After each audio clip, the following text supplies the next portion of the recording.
Hey man, yo kakampe.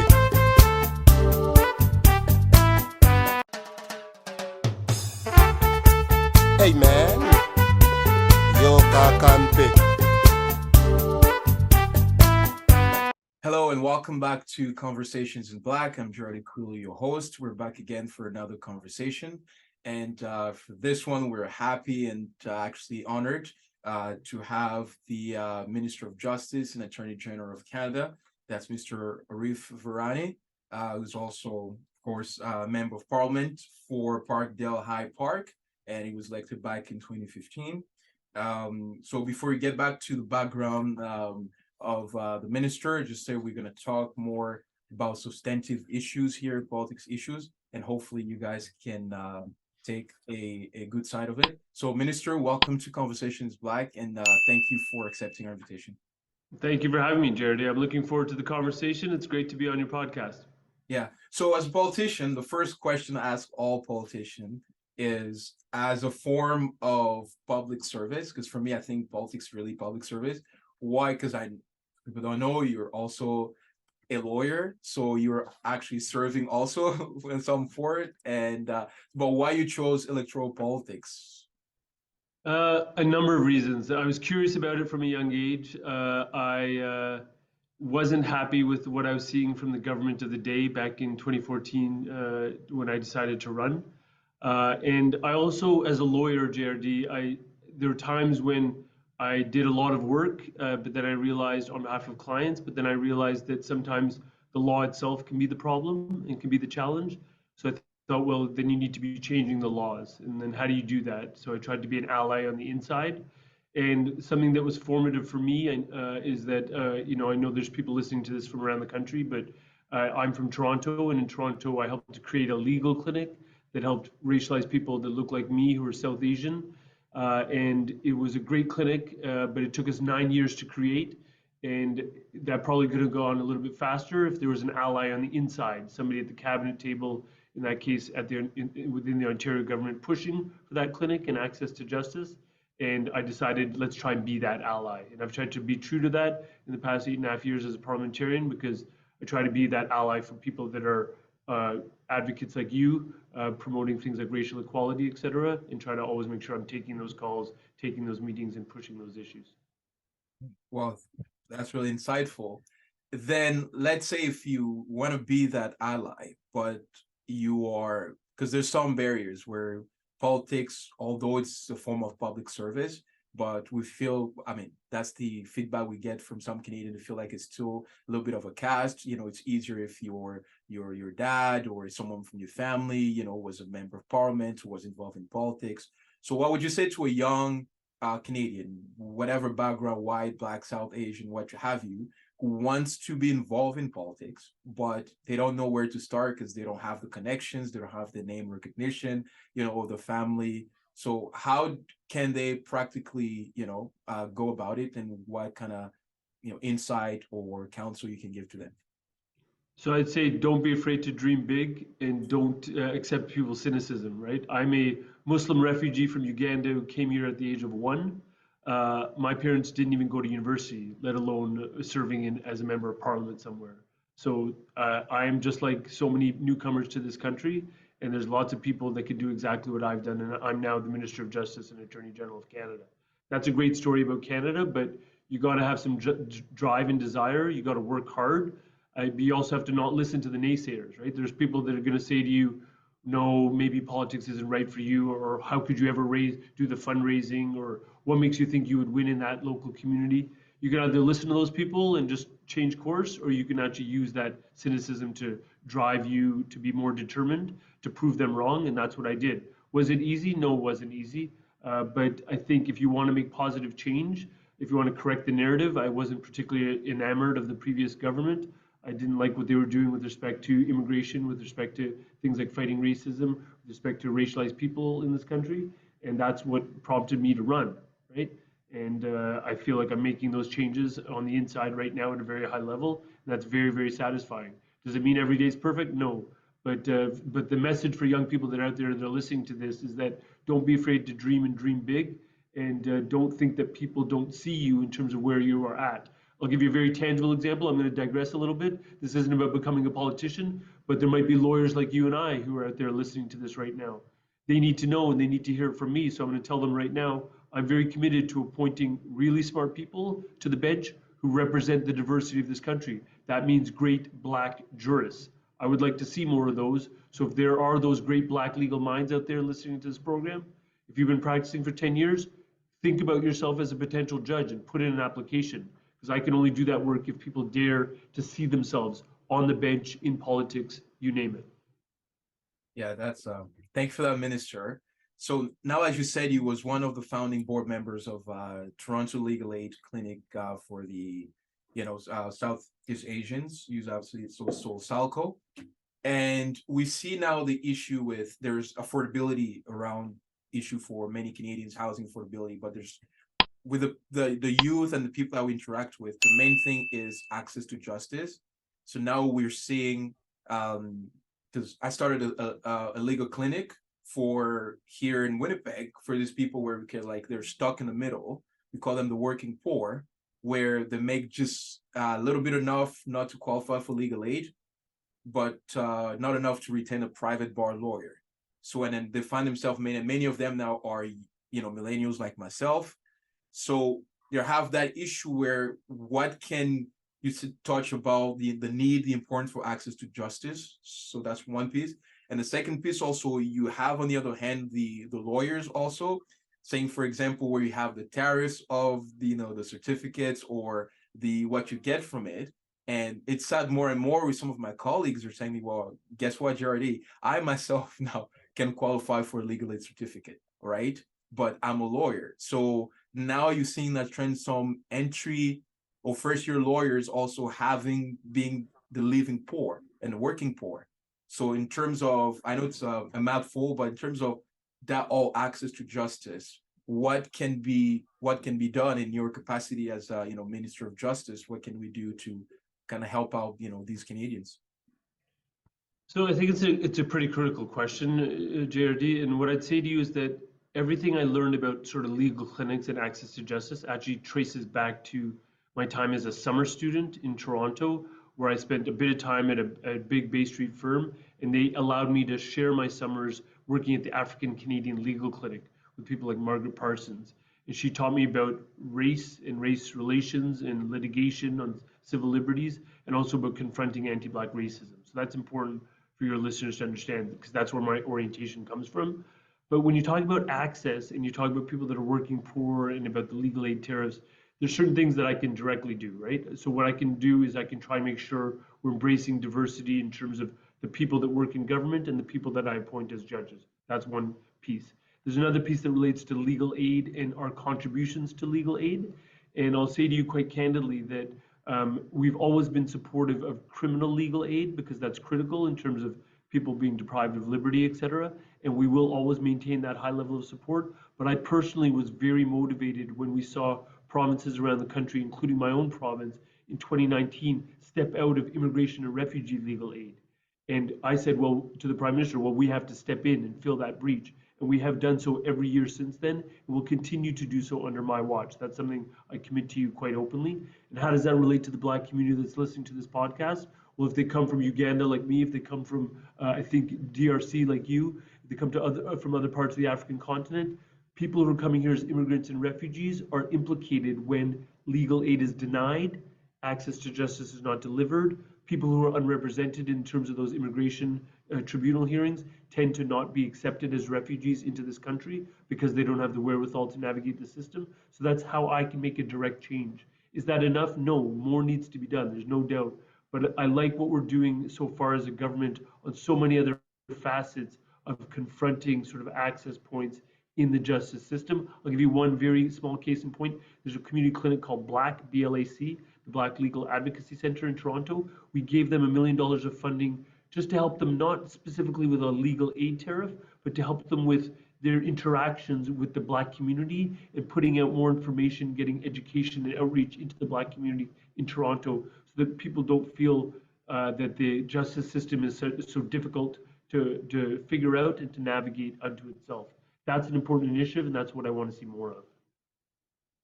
Yeah, and before the last, because the idea was to get abroad, perhaps we get other opportunities to expand on more conversations. And for those now young lawyers who, as a lawyer yourself, now senior experienced lawyer, for those lawyers where they're caught in that sense where they want to help out with more, unfortunately, like poverty law or people caught with like legal aid and stuff, but at the same time they're also faced with the issue of affordability themselves, decent housing and access maybe property, or just to be able to live off comfortably, whatever that means for their profession. What kind of advice you might have for them, as someone who kind of walked the road already? What kind of advice they can see down the road, if it gets better or not, or if it's just a public service where just crucify yourself, or I I think it definitely gets better. I mean, I know people are struggling with affordability around the country. That doesn't matter sort of what race you are, but I also know about sort of the socioeconomics of how racism impacts people in Canada, right? So whether that's racism against people that are Indigenous, racism against people that are Black, I mean, these are pernicious issues and they have an impact on people. What I'd say to them is that it's partly my job as the Minister of Justice to deal with those access to justice points, but it's the job of our government overall to be addressing some of the root causes of some of the deprivation that you're talking about, right? So whether that deals with sort of how we address like mental health and addictions, how we address poverty alleviation, what we're doing to empower Black women that are raising children that now have the much more affordable daycare in communities around the country, what we're trying to do to cure homelessness and create both rental housing and sort of affordable housing for purchase. Those all fit together in terms of what we're trying to do to address and uplift communities. Does it get better? It absolutely gets better. There's no doubt. I mean, again, my family comes here in 1972 with literally some suitcases. We live in the YMCA. My dad gets a job like through the Manpower Center, as it is called, and then we're off and running, right? And 50 years later, that same dad comes with me to Rideau Hall and sees me get sworn in as the Minister of Justice. You can imagine how emotional that is for family, but it's not just my story, right? Like, it's an amazing thing. There's Ahmed Hussein, a Black Somali refugee. There's Gary Nandasangri, a Tamil refugee. So there's racialized people doing great things in this country, and not just in government. So that's the message I would give to people that are listening right now, is that don't lose hope. There is a lot of things that are going and trending in the right direction. And know that in guys like me and others like me around the cabinet table, we're pushing hard on combating systemic racism. I'll give you a case in point. That government that I told you that I didn't like, they used to put in place what are called mandatory minimum penalties. Those had a hugely disproportionate impact on Black people, particularly Black men in this country. We removed a ton of them with a bill called C5 just last year. That's a huge step in the right direction to reduce the over-incarceration of Black people, particularly Black men. With every step we're taking, there's strides being taken in the right direction. We've got a Black justice strategy that we're looking to roll out next year, in the early part of the year. That's being informed by people around the country, including in Manitoba, who are telling me this is how you address over-incarceration, over-criminalization of Black people in this country, and how we turn the page on that. And that's what I'm keen to implement. well, that's good, Mister. You actually made my transition for me, and I love that because we're talking about now that like the Bell review, Yeah. because the narrative, and I know mainly because we are in the community, we help the community, the youth and stuff. Like security also for Indigenous, for Black, it's also important, keeping our community safe, with what have you.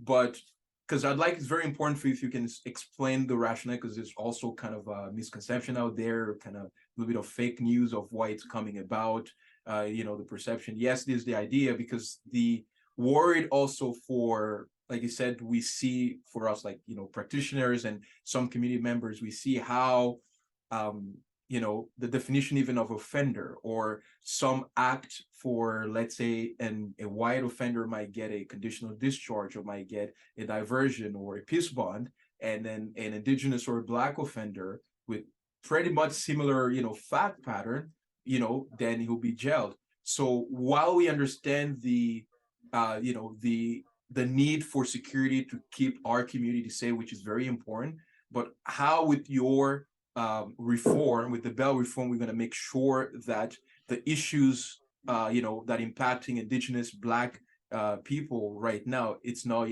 perpetuated, but it will actually address the need for, safety, but not also we see the same disparities where disproportion, where the kind of tough on crime narrative always affect a certain segment of the population. Yeah, it's a very good question. And let me say this, is that I, among all people, as a racialized minister, I'm the first racialized man to ever occupy this role. I'm very, very sensitive to anything that would address or reverse or limit our progress on addressing systemic racism in the justice system as it affects the Black community and the Indigenous community. So that's the first thing.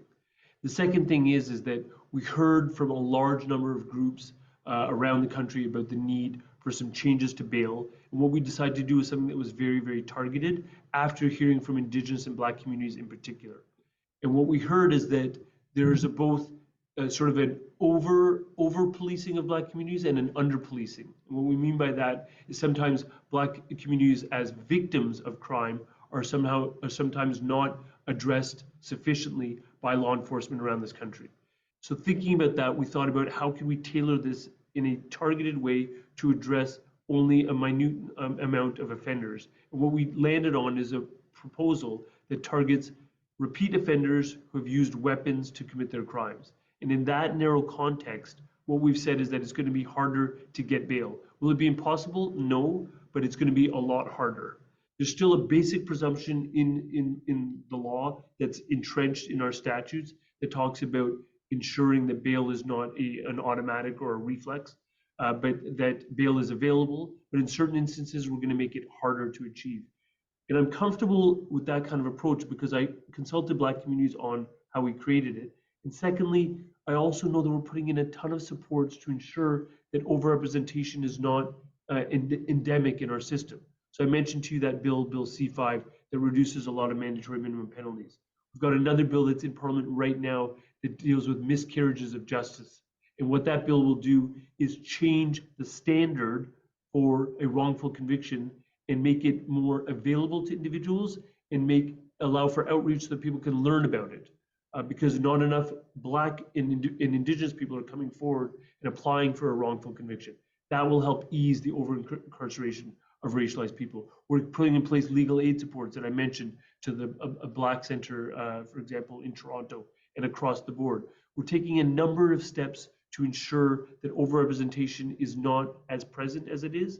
And we're also looking at the root causes of criminal behavior, which are sometimes unfortunately tied to poverty and things like health supports and mental health supports. So when you look at all of that in total, I'm very confident with where we are as a government and as a society.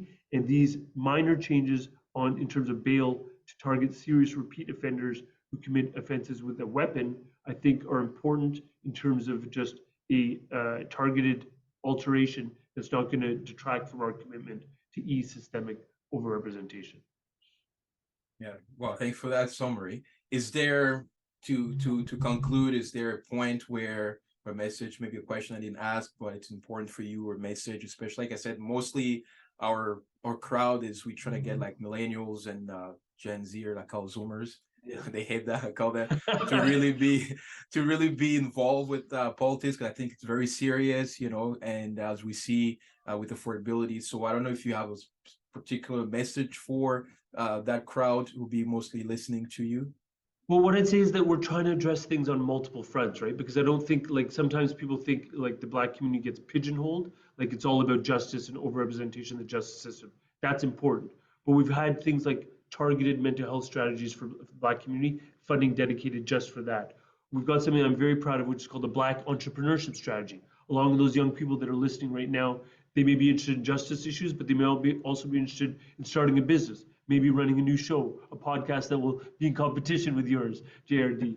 But the point there is that we've heard about economic empowerment and access to microfinance. That's important for the Black community. So we're trying to think of this on multiple fronts. That's important to realize. And secondly, just don't dare to see yourself where you are. Like, I'll give you a very minor example. I represent the community of Parkdale High Park, right? I'm very proud to do so. That is like a downtown community in Toronto.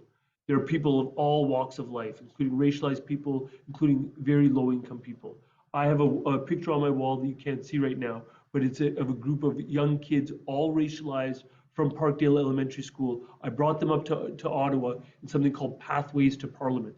Pathways to Parliament is all about them looking around, meeting people, seeing people with black faces, brown faces, Asian faces, seeing people with turbans, seeing people that just reflect the diversity that is Canada, and realizing that this isn't some sort of white monolith. This is a parliament that reflects who you are, and you should be able to see yourself here. That's what I believe in. And if your listeners can just understand that in the current Minister of Justice and Attorney General, they've got a racialized person who understands their own lived experience and wants to correct that and ensure that diversity really reaches the highest echelons of the Canadian government, that to me would be a great message to receive. Well, thank you very much, Minister. Once again, that's it for us. Thank you for accepting the invitation. And for you guys listening, I hope you tune in we have more interview with other politicians, and hopefully you get inspired so you can get involved and actually change your community, not just complain about it, but put in the work. Thank you, and see you. Hey man, yo kakampe.